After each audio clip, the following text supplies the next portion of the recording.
안녕하세요. 영동 상천농원입니다. 오늘은 제가 사과나무 2년차 사과나무 밭에 와 있는데요. 오늘 이제 영상 찍을 내용은 저희가 이제 겨울에 밑거름도 해야 되고 전정도 해야 되잖아요. 그 밑거름 하기 전에 이제 알아야 되는 것들이 있어요. 이제 기본적으로 제 영상을 시청하시는 분들이 이제 초보분들이 워낙 많으셔가지고 이제 기초부터 제가 한번 쭉 영상을 올릴 거예요. 그러니까 이제 많이 시청해 주세요. 그래서 이제 거름을 하기 전에 이제 수세 판단을 할 줄을 알아야 되고요. 나무 수세, 나무가 수세가 센지 약한지, 이제 유목도 그렇고 성목도 마찬가지예요. 나무 수세를 읽고 거름을 줄 것인지 많이 줄 건지 적게 줄 건지, 전정할 때도 마찬가지로 어떤 가지를 자를 건지 적게 자를 건지 그런 걸 이제 말씀을 좀 드리려고 그래요. 이제 기본적으로 나무라는 거는 이렇게 지금 2년차 사과나무인데요. 이렇게 나무가 이렇게 모양이 이제 돼 있잖아요. 이 주관이에요. 이걸 주관이라고 그러는 거예요. 이제 정목 부위가 이제 여기서 이제 접목을 한 거예요. 이제 여기 이제 통통해 이렇게 있잖아요. 그래서 요 밑에는 이제 대목이고 요 위에는 이제 접목을 한 거예요. 그러니까 품종을 접목을 한 거죠. 이 밑에는 이제 이게 M9 작은묘 이제 사과나무예요. 그래서 이 대목 밑에는 이제 대목이라고 그러고 M9 작은묘예요. 대목이. 그 위에는 부사 M9 부사 이제 미얀마예요. 이 사과나무는. 그래서 이제 접목을 이제 해가지고 접을 붙여가지고 이제 이렇게 키운 거죠. 그런데 이제 이 몸통 있잖아요. 몸통을 저 같은 경우는 주관이라고 그래요. 주관이라고 그러고 주관에서 나온 이 가지를 갖다 저는 척지라고 그래요. 그리고 척지에서 나온 요런 가지들 있죠. 단가지, 이제 결과지라고 그래요. 보통 요런 가지, 척지에서 나온 가지를 단가지. 요런 거는 뭐 중가지, 장가지 이렇게 단가지, 중가지, 장가지 이렇게 짧은 거는 단가지라고 하고요. 이제 꽃눈도 있고 이제 잎눈도 있고 그래요. 그거는 이제 나중에 이제 말씀을 드리고 오늘은 이제 기초적인 부분을 제 영상을 이제 꾸준히 시청을 하려면은 제가 쓰는 용어는 알아야 돼요. 그래서 이거는 주관, 위에는 이제 주관에서 나온 걸 척지라고 그러고요. 척지에서 나온 걸 결과지라고 말씀을 드릴게요. 결과지에서 또 결과지가 나오고 그래요. 그러니까 그런 거는 이제 참고하셔가지고 아셔야 되고, 이 나무라는 거는 이제 뿌리에 대해서 좀 알아야 되는데요. 수세를 판단하기 위해서는. 그래서 이렇게 나무를 멀리서 이래 봤을 때 척지가 있잖아요. 척지가 끝나는 부분이 있죠. 이렇게 척지가 이래 끝나는 부분, 주관에서 나온 척지가 이렇게 끝나는 부분에서 밑으로 내려갔을 때 뿌리가 이 정도까지 벌써 뻗었다고 생각을 하셔야 돼요. 이 정도 척지 끝까지 뿌리가 분포도가 있다고 생각을 하셔야 돼요. 그래서 거름을 줄 때도 주관 바짝 이렇게 바짝 요런 데 주지 말고 좀 떨어져서 한 40cm 정도 30cm 정도 떨어져서 밑거름 퇴비를 준다든지 비료를 뿌린다든지 그렇게 하셔야지 돼요.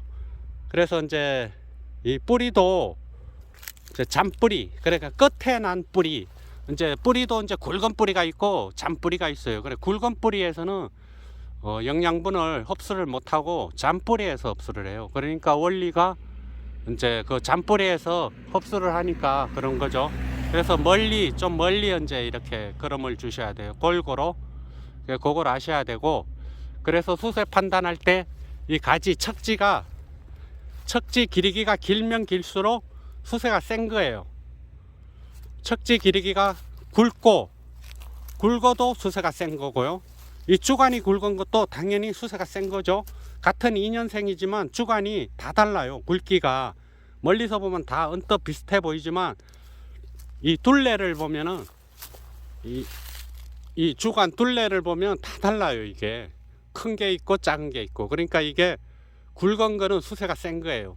척지도 마찬가지예요. 척지가 굵으면은 그 척지는 수세가 센 거고요. 척지가 가느다라면 수세가 약한 거죠.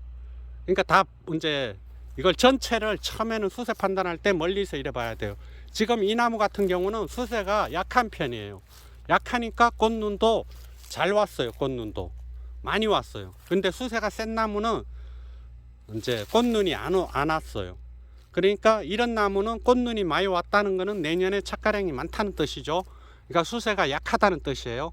그러니까 거름을 많이 줘야 되겠죠. 이런 나무는. 근데 지금 보여준 요 옆에 있는 나무는 아까 거보다 훨씬 굵어요. 이게 굵고 가지 척지도 두껍고 이렇게 척지도 많고 이런 건 수세가 센 거예요. 수세가 세면은 꽃눈이 부사 같은 경우는 안 왔어요. 그래서 이런 나무는 11월, 저 같은 경우는 무11을 원칙으로 해요. 이런 나무는 아무것도 안 주는 거예요. 아무것도 안 줘도 워낙 뿌리, 아까 말씀드린 것 같이 뿌리 분포도가 멀리까지 뿌리가 갔기 때문에 토양에 있는 그 거름을 안 주고 비료를 안 줘도 토양에 있는 잔류해 있는 그런 유기질, 무기질을 많이 흡수를 할 수가 있어요. 뿌리가 워낙 뿌리가 발달해 있기 때문에 수세가 센 거예요. 뜻이. 그래서 이제 이런 나무는 거름을 하시면 안 돼요. 이런 나무는 수세 약한 나무만 개별적으로 이제 선택해서 줘야 되겠죠. 그리고 이제 기초적인 거를 이제 좀 이제 말씀을 드리면 이렇게 척지에서 이렇게 나왔잖아요. 주간에서 척지가 이렇게 나왔잖아요. 그러면 아까 말씀을 드렸잖아요. 요거는 이제 척지에서 나온 거를 결과지라고 한다고. 요런 게 이제 꽃눈이라고 하는 거예요. 요 끝에 있는 게 꽃눈이에요. 사과나무 꽃눈. 그리고 요 안에 있는 거는 거의 잎눈이라고 보시면 돼요. 잎눈. 그래서 저희가 이렇게 단가지 한 10cm 되는 결과지에 요 꽃눈이 내년에 꽃이 피고 열매가 열리면은 여기다 착가를 시키는 게 품질이 제일 좋은 사과가 나오는 거예요. 이제 요 안에도 꽃이 필 수도 있는데 만약에 꽃이 피면 그거는 액화예요. 액화. 좋은 과일이 될 수가 없어요. 그러니까 만약에 안에 정화 끝에 핀 꽃 하나만 두고 안에 만약에 액화가 피면은 그거는 꽃적화를 해줘야 되겠죠. 만약에 꽃적화를 못하고 열매가 생겼으면은 적과를 이제 해줘야 되고요. 그래서 하나만 이렇게 다는 거죠. 그래야지 품질 좋고 대가가 이제 생산이 되는 거죠. 요걸로 이제 결과지예요. 이렇게. 그러면 이런 거는 80% 이상 꽃눈이에요. 이런 거는. 근데 요 위에 같이 이렇게 직립된 결과지가 있는데 요거는 아까 거보다는 통통하지가 않죠.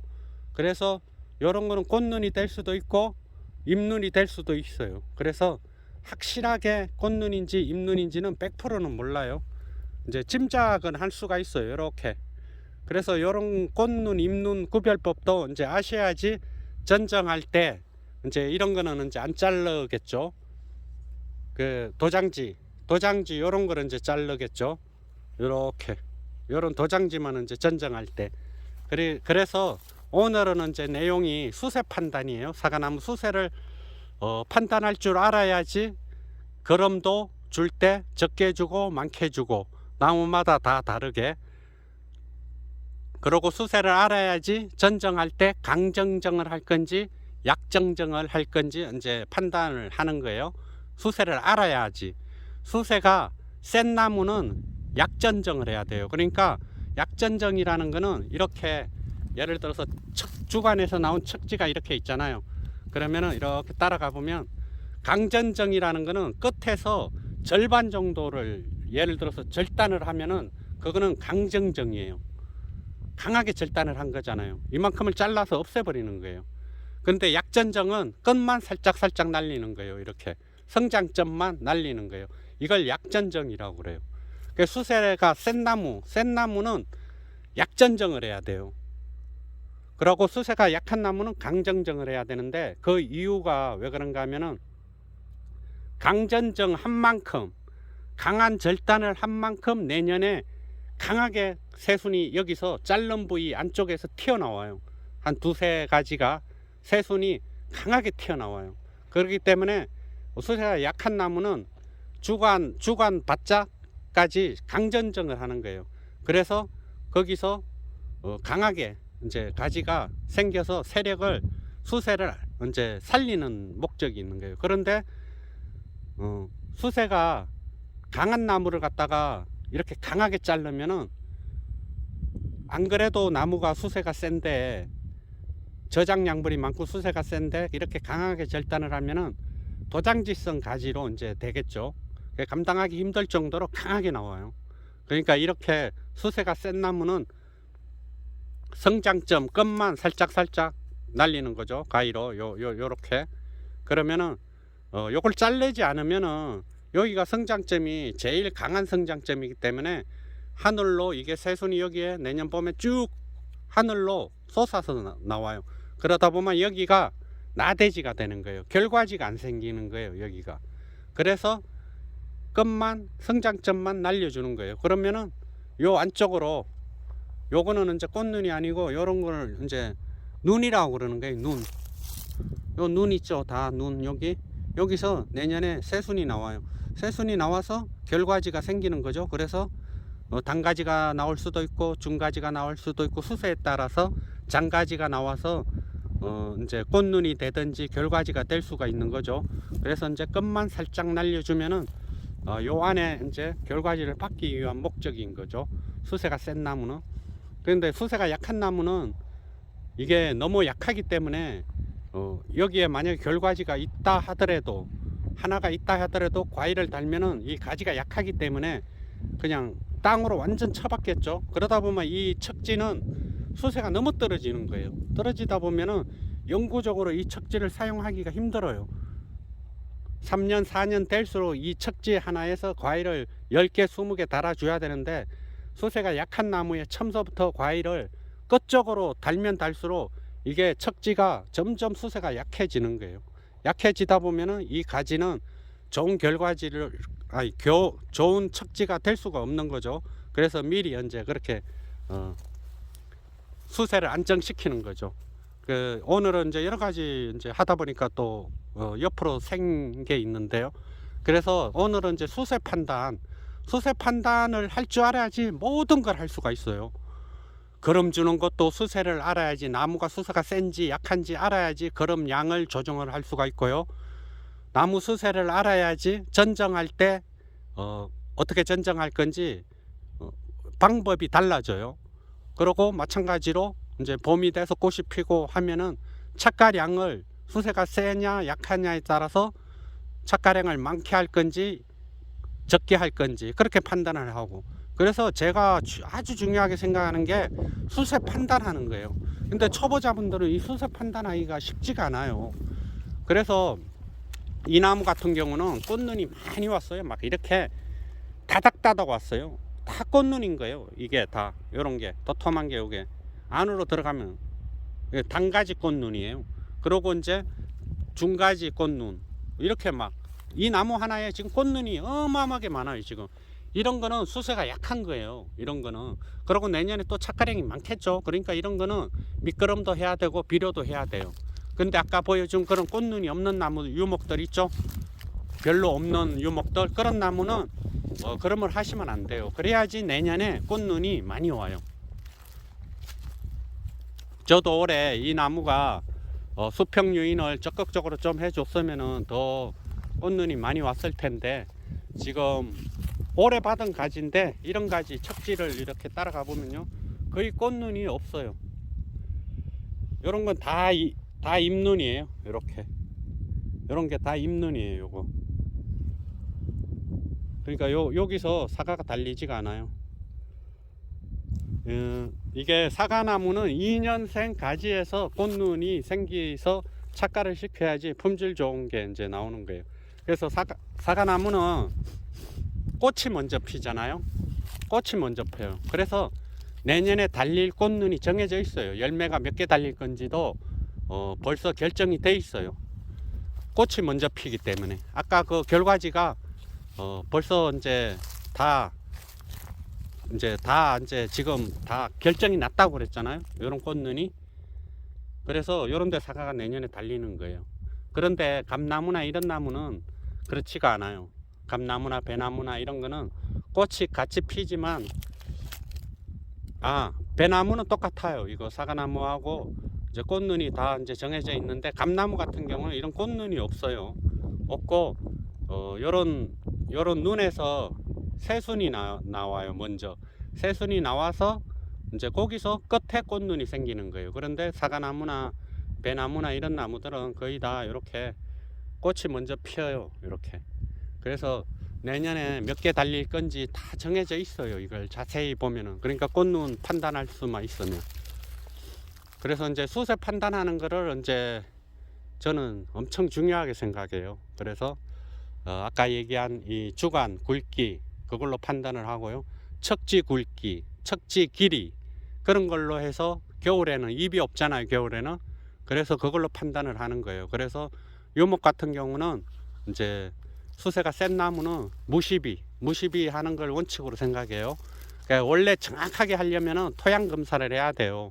농업기술센터에 이제 토양을 한 20cm 깊게 파가지고 그 안에 있는 토양을 이 500평 정도 되면 몇 군데 여기저기 한 3-4군데 최소한 파서 봉다리에 이제 담아가서 농업기술센터에 토양 검사를 의뢰를 하는 거예요. 그러면은 거기에 이제 영양분이 어떤 게 있고 어떤 게 부족하고 그런 거를 이제 알 수가 있어요. 그래서 밀양원소가 부족하면 밀양원소를 이제 시비를 하고요. 수세가 세면은 무조건 이제 질소 성분이나 이런 거는 과다하게 토양에 많을 거예요. 그러니까 수세가 센 이제 밭은 뭐 질소 성분이 들어간 그런 비료나 탭이나 이런 건 하면 안 되겠죠. 그런 거는. 그래서 이제 수세를 읽는 법 이런 거를 많이 공부를 하셔야 돼요. 그래야지 아까도 얘기한 비료 줄 때, 거름 줄 때, 전정할 때 그걸 적용을 할 수가 있는데, 수세를 모르는 상태에서는 전정이나 거름 주는 게 막연히 그냥 전체 밭을 다 밑거름을 준다든지 비료를 준다든지 그렇게 하실 거예요. 그러면은 안 돼요. 그러면은 수세가 센 나무는 계속 세지기 때문에. 그래서 약한 나무만 개별적으로 선택해서 거름을 주시기를 바래요. 그러니까 유목 같은 경우는 특히 부산은 수세가 세면 꽃눈이 안 오기 때문에 정말 그 수세가 약한 나무 빼고는 거름이나 질소 성분 NPK 이런 비료 복합 비료 있죠. 이런 건 안 주셔야 돼요. 수세가 센 나무는 그냥 밀양원소 정도, 뭐 석회고토, 토양 계량제 이런 거는 이제 제가 추천을 하는데, 질소 성분이나 이런 게 들어간 그런 비료나 탭이는 안 주셔야 돼요. 석회고토, 밀양원소, 뭐 용가린 그런 이제 토양을 이제 개량할 수 있는, 그러니까 사과나무가 살기 좋은 토양을 만들어 주는 게 토양 계량제라고 생각하면 돼요. 환경을 좋게, 사과나무가 살기 좋게 해주는 그런 환경을 만들어 주는 게 토양 계량제예요. 저희가 화학 비료를 많이 쓰다 보니까 많이 오염이 됐잖아요, 토양이. 그래서 이제 그런 석회고토나 용가린이나 용성인비나 이런 거를 토양에 뿌리는 원인은 그 사과나무나 나무가 살기 좋은 적합한 그런 토양을 만들어주는 그런 역할을 하는 거예요. 그래서 그런 거는 지금 하시면 좋아요. 제일 먼저 해야 될 게 토양 계량제를 바닥에 뿌리는 거예요. 저는 작년에 다 뿌렸다고 그랬죠. 작년에 석회고토 그렇게 이제 하시고, 이제 그러면 거름 주는 시기나 이런 거는 이제 따로 제가 한번 영상을 만들게요.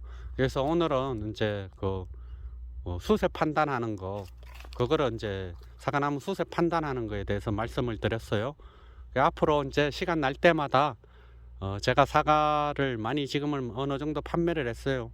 그래서 좀 사과 판매하면서 좀 힘든 부분이 있어서 잠깐 휴식기를 가지고 이제 영상을 하나하나 디테일하게 세밀하게, 작년보다는 더 세밀하게 그렇게 도움되는 영상을 만들도록 노력하겠습니다. 제 사과 구매해 주신 분들에게 진심으로 감사드리겠습니다. 예, 오늘도 좋은 하루 되세요. 감사합니다.